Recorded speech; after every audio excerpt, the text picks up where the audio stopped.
anybody and everybody can make a difference. Welcome to Agency for Change, a podcast from KidGlov that brings you the stories of change makers who are actively working to improve our communities.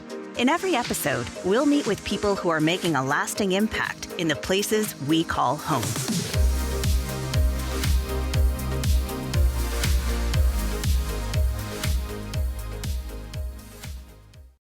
Well, hello, everyone. This is Lynn Weinman, President and Chief Strategist at KidGlov. Welcome to another episode of Agency for Change podcast. So, question for you today. What do you do when you are enjoying the resplendent beauty of nature and suddenly come across trash in the middle of the woods? It seems totally out of place, right? It feels, for lack of a better term, completely unnatural and gross. Today's guest was inspired to take action after seeing waste tires and plastics polluting Colorado's rivers during a fly fishing trip. And thank goodness he did. Today, we'll talk to Eric Davis, CEO of Pretred, a purpose-driven business dedicated to environmentally responsible manufacturing and inspiring sustainable development in a pretty unique way. Eric, I can't wait to hear your story. Welcome to the podcast. Thank you, Lynn. It's a pleasure to be here. I am so looking forward to your story because I love talking to people who see problems and take action. So let's just get right to us. Can you just tell us more about Pretred and the work that you do? Absolutely. So Pretred, we take recycled tires and we turn them into sustainable industrial barriers and blocks. So if you look on the roadway and you see those large concrete barriers going down the roadway, or you see them in parking lots, or you see them at special events, right, downtown around buildings, etc., we make those very heavy products from recycled rubber tires. That is such a brilliant idea. And so I'm curious how you source your materials, because the other day I was walking down my road, somebody dumped a load of tires. Can I just bring them over? Well, you can't bring them to us. That's a great question, right? But there are specialty locations that accept tires, and many times you can actually pay a small fee and they'll go ahead and take the tire and they'll process it. So once that processor grinds up the tire or decides what they want to do with it, we then take that ground up material and we turn it into a new product, being the industrial barriers and blocks. Wow, I had no idea it was such a complicated process, although I haven't really ever thought much about creating construction barriers, right? But it's pretty cool that you do this. So, Eric, do you have to take any extra steps to ensure that the tires are sustainably and ethically processed and the barriers are produced in that way, or does that happen automatically? No, that's a great question. We are GreenCircle certified. And that's where you have an organization that goes out and evaluates your material content and your recycled content. And then they come back and they'll give you a certification indicating that you are, basically environmentally good.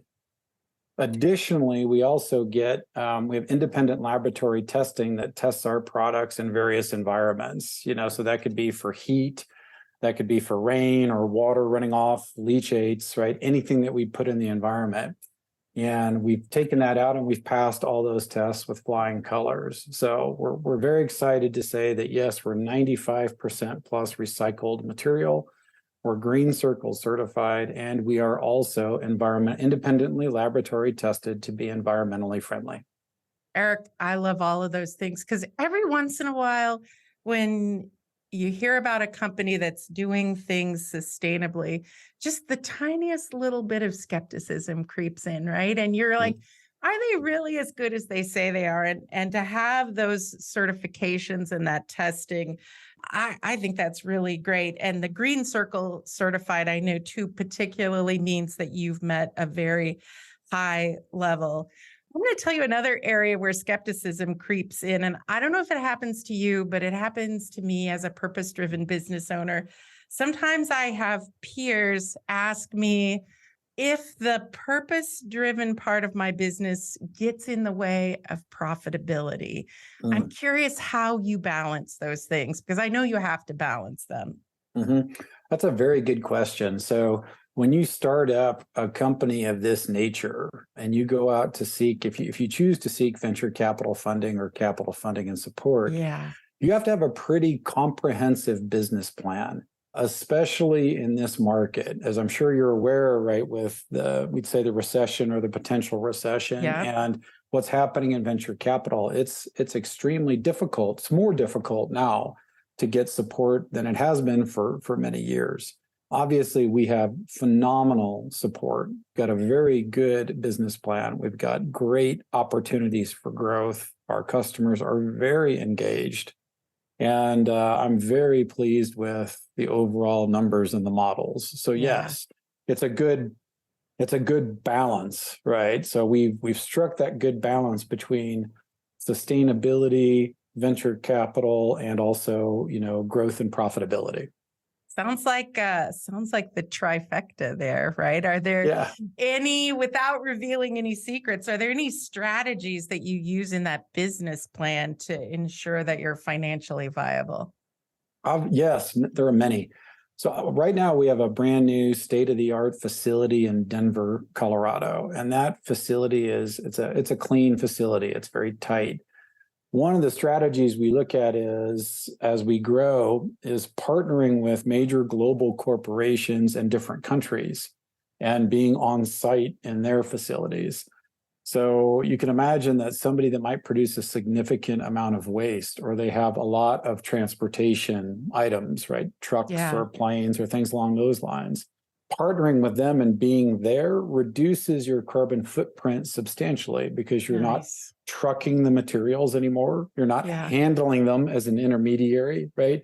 You eliminate all those steps. And what you get is the waste comes right off of a manufacturer or a producer, and then it's immediately turned into a new product. Wow. That's such a great idea. I love that advice. So thank you for that. So sounds like you've done so many things right. Knock on wood. Congratulations. Kudos, all the things. Have you faced any challenges, Eric? And if so, what are some of the biggest challenges you faced as being a sustainable manufacturer? Well, that's such a great question. And if there's a startup on the planet that hasn't faced challenges, I'd be surprised. That is kind of, as I was coming out of my mouth, you were nice enough to say it was a great question. I'm like, this sounds like a silly question, but have you faced any challenges? Yeah, tell me about those. Yeah. Oh my gosh, so many. The skepticism on making a difference. That's one that we faced, that, it was hard for people to understand the depth of the tire problem. And when you start saying there are 300 plus million tires generated every year in the United States. That's a lot of tires. And where do they all go, right? They're not breaking down. They're not. And you try to explain to people that the top two utilizations are we burn them. And then we chop them up and we send them to landfill and we bury them. And those are the top two. And, people say, well, there's no way that you can make a difference. They're just highly skeptical. And it's like, well, one pre-tread line can make about 150 million pounds of difference a year. And that's a pretty big difference. That's literally huge. Yeah. Literally huge. So I'd say the skepticism on getting people to understand the impact we can make, that's a big one. And then the skepticism of scaling. When you look out and you say, hi, I'm Chipotle number one. I'm in Denver, Colorado, and I'm Chipotle number one, and I'm going to be across the United States and across the globe. And people say, I don't know about that. They pat you on the head figuratively and say, that's nice. Exactly. So, I think dealing with that skepticism is another challenge. But I'm proud to say on both, we've overcome those hurdles and we've moved past them.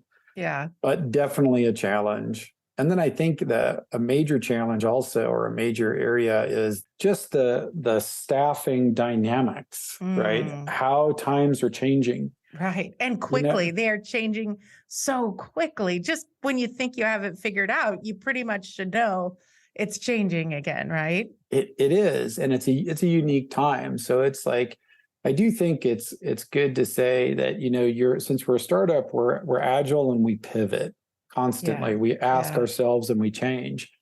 And I think that having that pivot mindset, right, being flexible and being adaptable is just it's a major important point for us. Yeah, really great. Any advice? So let's say somebody is in that point where they're, ready to say out loud, hey, I've got this dream. I've got this entrepreneurial venture. I'm going to go for it, particularly if they're in the sustainable space. Do you have any advice for those entrepreneurs? Oh my gosh, where to start? Right? Let's write a book. Actually, I think that's a really good idea, Eric. You should write a book. Oh, no, thank you. I tell you what, for any aspiring entrepreneur in this space, I would say the most important thing is to really create a strong model and business plan. Start with something where you look at what it is that you want to do.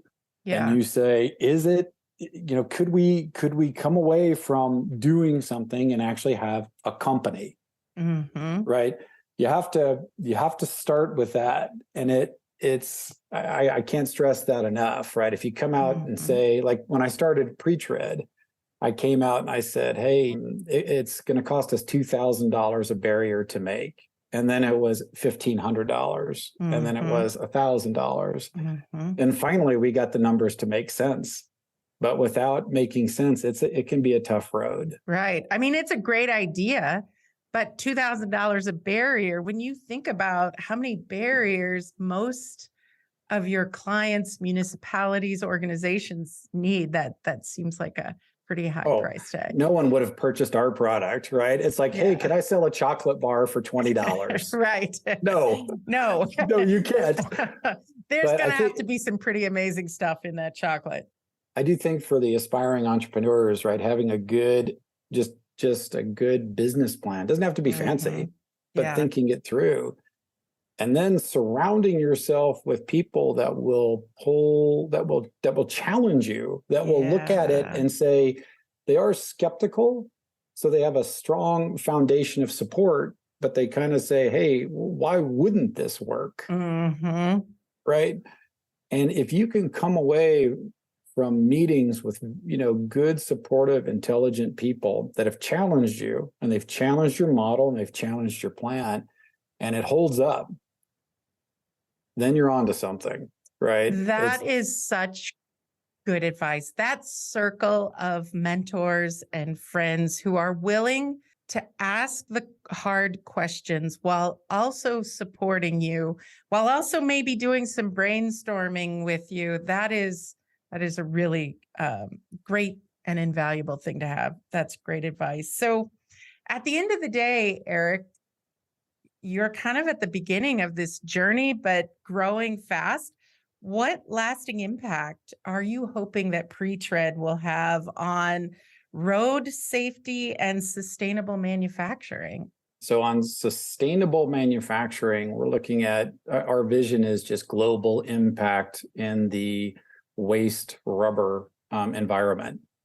So we want to be the leading waste rubber processing and high value product company. We're on target for that. We're very excited by where we're heading, and we're very excited by our results. Additionally, when we look at like taking our products and placing them out in the different customer environments, we're very diverse. So kind of to your question, we have a military barrier that you can fire munitions at. Yeah.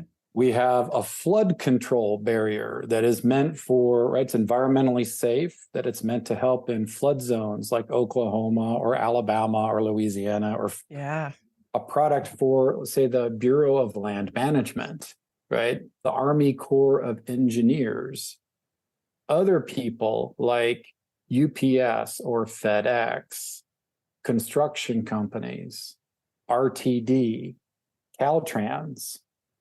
The list kind of goes on and on, Right. So, and as you drive down, say, if you're in Colorado and you drive down I-70, you can look at rockfall barriers, right? That keep the rocks from coming out on the Absolutely. highway. So our goal is to really be a strong, sustainable alternative to concrete. And when any kind of construction company or any engineer or engineering firm comes in and specs a job, or the military, they look at what are the sustainable alternatives in this application, and do they perform better? And are they the same price or very close? And we tick all those boxes. Wow. So now we just need to make sure everybody who's speccing these products knows the name Pretred. That'll be part of our goal with this podcast. Let's get that name Pretred out there.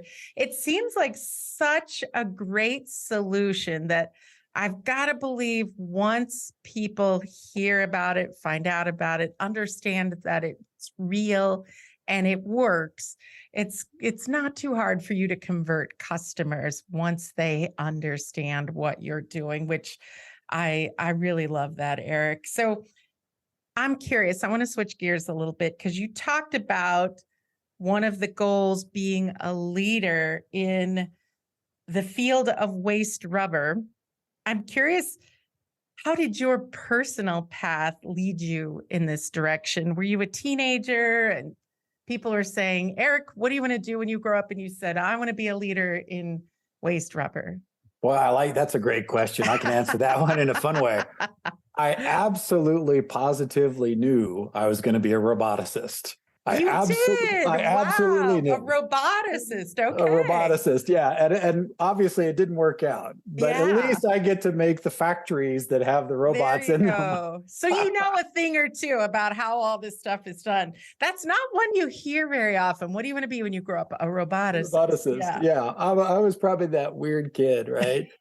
But my career led me down a path of just figuring out how to make things, how to fix things, how to build things, and how to address problems.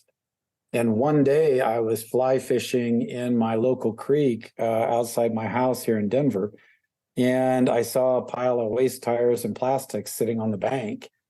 And I looked at them and said, it's a great raw material. Yeah. It's a large quantity of raw materials. There's got to be something we can make out of them that are high volume and high value. It had to be both. And I went in with high volume and high value, and I got a whole group of people together that were much smarter than I was. And I sat down and said, heads up, can you help come up with products that you think we could make that would use a lot of tires and people would buy a lot of the product? And it was things like mats or flooring or fence posts and I was like, well, that uses a little. Yeah. But I mean, the tire problem's pretty big. And then one Department of Transportation executive looked up and he said, man, if we could make an alternative to concrete barriers, that would be the first of their kind in the world. Wow. And we could buy a lot of those. Yeah. And I went, that's a great idea. Yeah. So that's kind of where we got started. Oh, I love it. I love it. So you've provided some great advice for businesses, but going down this path of your personal journey, as a leader, I'm curious what advice you could give to people who want to make a difference in the world. I think that some good advice would be, if you have some good ideas and things you believe in, definitely look at like the accelerator programs or the support programs that are out right now by various global corporations and incubators and startup funds. I definitely recommend taking a look at, I'm a Techstars affiliate and graduate. Nice. That's great. And that Colorado company, right? The Heritage Group Accelerator, which is a phenomenal organization with fantastic people. And also being able to take a look at any of your local support organizations, like many states have, like Next Cycle, right? Yeah. Or various other types of support. I highly encourage people to go have conversations with those groups and say, hey, I have an idea. And I think it makes financial sense, right? I've got some basic numbers, but I could really use some help turning it into a full-fledged business, right? Yeah, Would you guys be willing to help me? that's such great advice. I feel like there's more resources. There are more resources available for entrepreneurs than there ever have been. And those, Mm. what I love about the accelerator programs is you're working with people who have been there before, who've done it. They know, they may not know your product and what you do, but they know what it's going to take. That's really, really great advice. All right, Eric, I'm going to ask you my favorite question next. I've asked it on every podcast and we're almost 200 in now, but I am inspired by motivational quotes. And it feels like I have the benefit of getting to talk to so many motivational people like yourself. Could you give me a few words of wisdom to inspire our listeners? Oh, well, I have some thoughts there. I knew you would. I knew you would. All right, so don't chuckle, right? But I'm a large fan of Walt Disney. I Oh, admire the yeah, man and what he did and what he accomplished, for sure. and his ingenuity and creativity and his passion for getting results. Yep.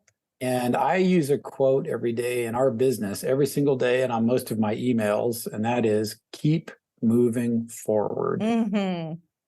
It's so important to have that.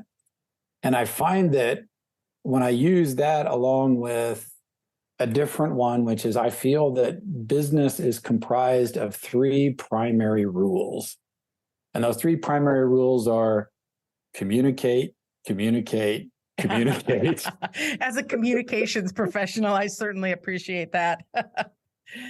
And my team laughs, right? They're like, okay, so we know we're supposed to keep moving forward and we better communicate a lot, right?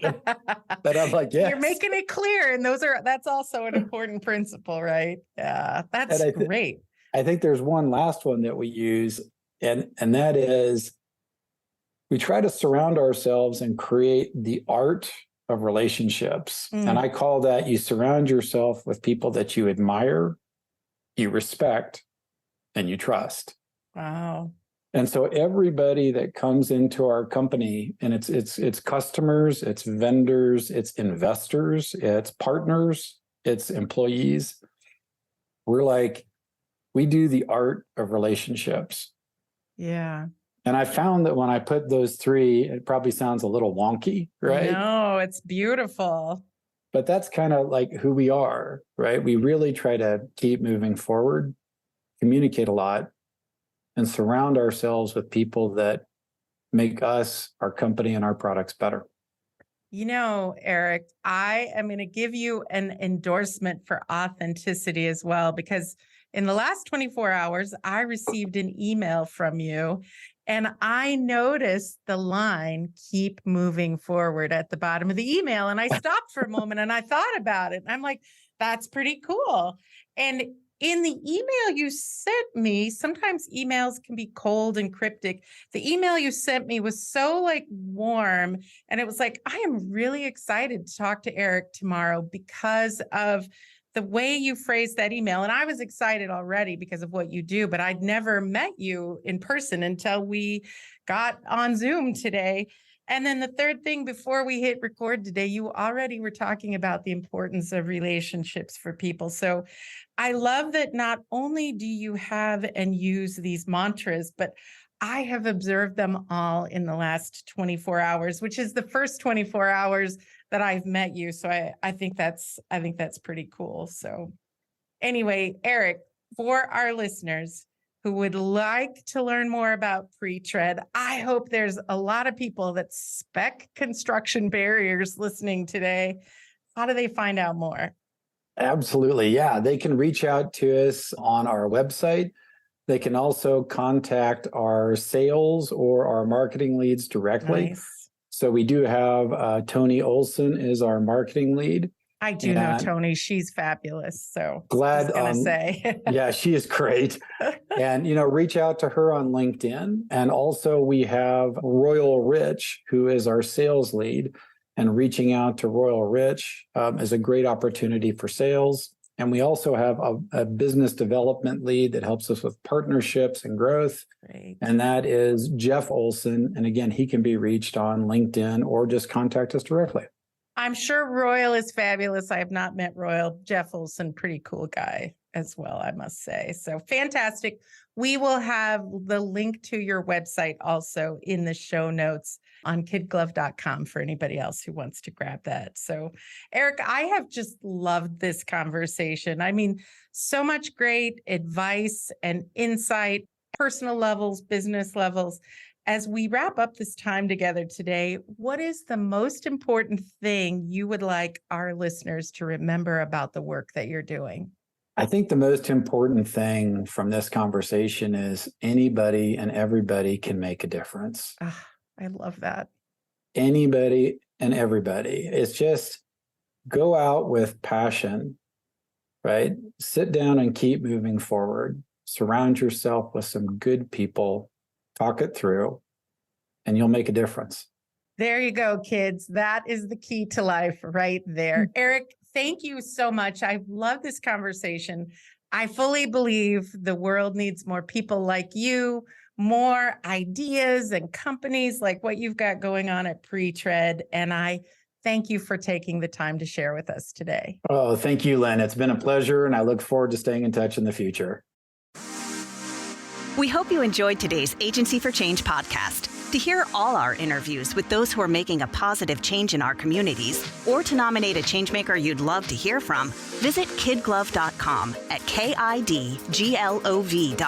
to get in touch. As always, if you like what you've heard today, be sure to rate, review, subscribe, and share. Thanks for listening, and we'll see you next time.